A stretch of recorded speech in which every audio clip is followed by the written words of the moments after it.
Kookaburra was launched in 2006 in Sydney, and you've presented two staged musicals last year. How did Kookaburra come into existence?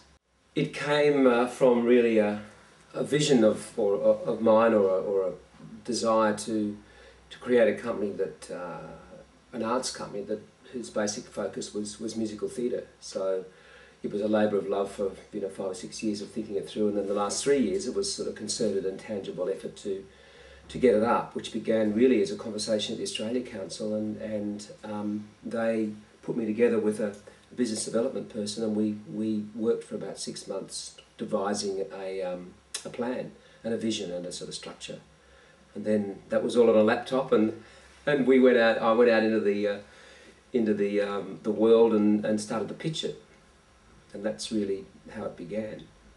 I was very aware of the fact that there was a huge vacuum that existed in the whole musical theatre space, in that commercial producers who basically sort of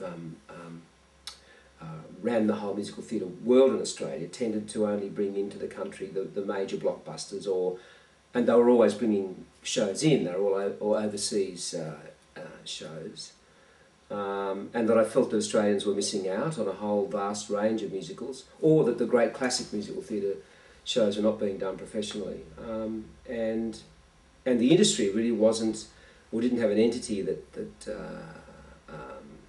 focused on the art form, that developed it, that consciously sort of developed it and advocated for it. That was the reason why. It wasn't only about putting on shows. It's also about development, nurture, audience development, and just affirming the art form. And the art form is well, it's American. It comes from America, obviously, but the art form is something which we obviously support. The company doesn't exist for Australian writing.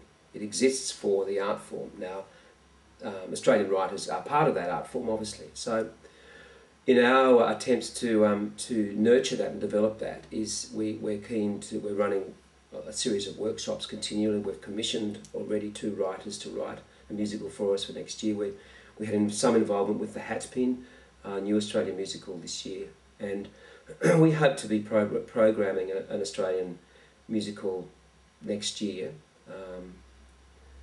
or the year after. It's a very risky business, the Australian musical, as we all know, and we've taken a lot of risks over the last couple of years, and I expect there's an element about me that is trying to be a little bit more conservative and careful, because it's really, it can be enormously heartbreaking. The theatre is like that, and we all put our heart and soul into it, and when things go wrong, it's very tough. So is this where the Nest wing of your the Nest company is there exists to nurture and develop that. And for instance, in a couple of weeks we have our first 5 in 10 workshop, which is just a name for really we're putting 5 musicals in 10 days into a workshop situation, where it's really an exercise to mentor the writer and give them an opportunity to see their work being looked at and explored by professional actors and directors. The great thing about those 5 in 10 workshops is that they've been supported by the commercial producers in Australia, or a number of them have actually funded and made possible not only this first workshop but a second one later in the year. So we're very excited that the commercial producers have actually seen the value of this work, not only in terms of maybe unearthing a new musical, but in terms of the directors and the actors getting more skillful at this sort of work, because we don't do it enough. And here is an opportunity for a group of actors and directors to really hone their skills at workshopping.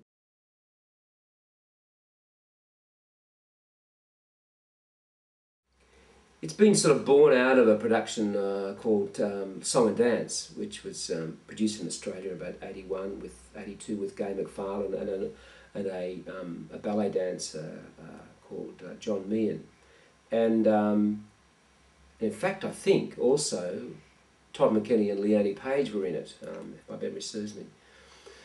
But it was basically all song in the first act and all dance in the second act. And Lloyd Webber turned it into basically a one-woman tour de force over the last few years, and it's been on in England.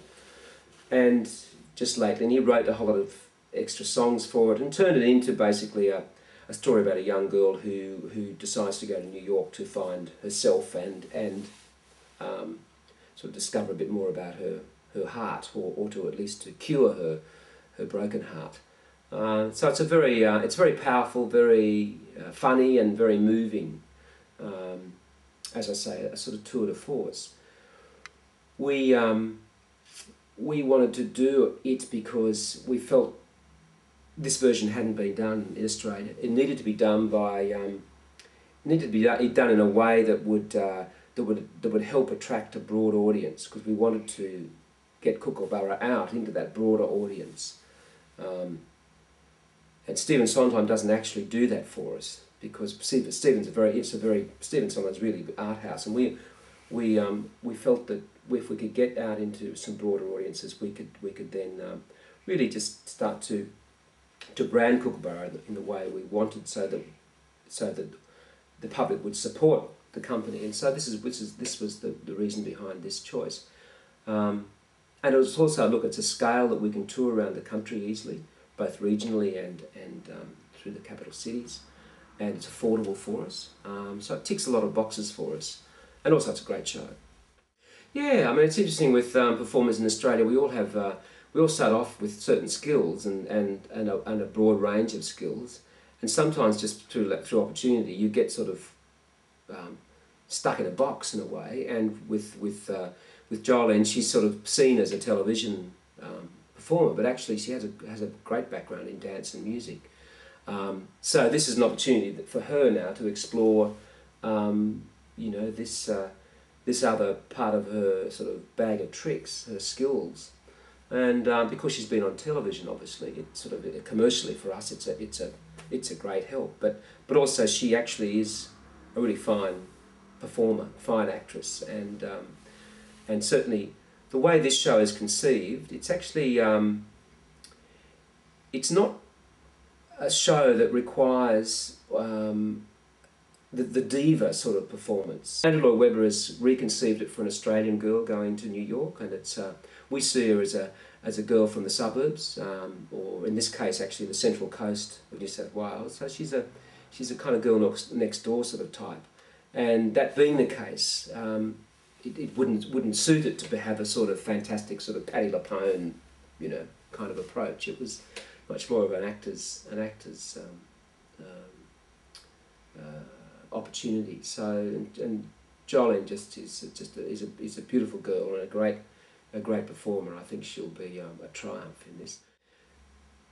With arts companies in Australia, the reason why we have them is because we want to be able to do work that is risky, that is challenging, that educates the audience to more possibilities of the art form.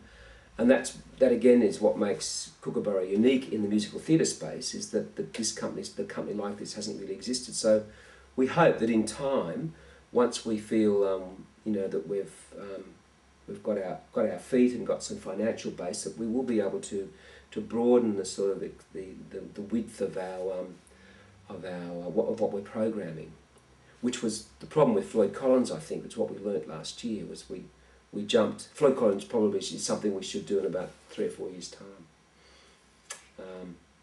It's a slow, steady process, and for us, it's not only the opportunity to produce musicals of a different scale and that come out of a different box, but also to develop audiences and develop the art form, and that's what we're really focused on, as well as producing the shows.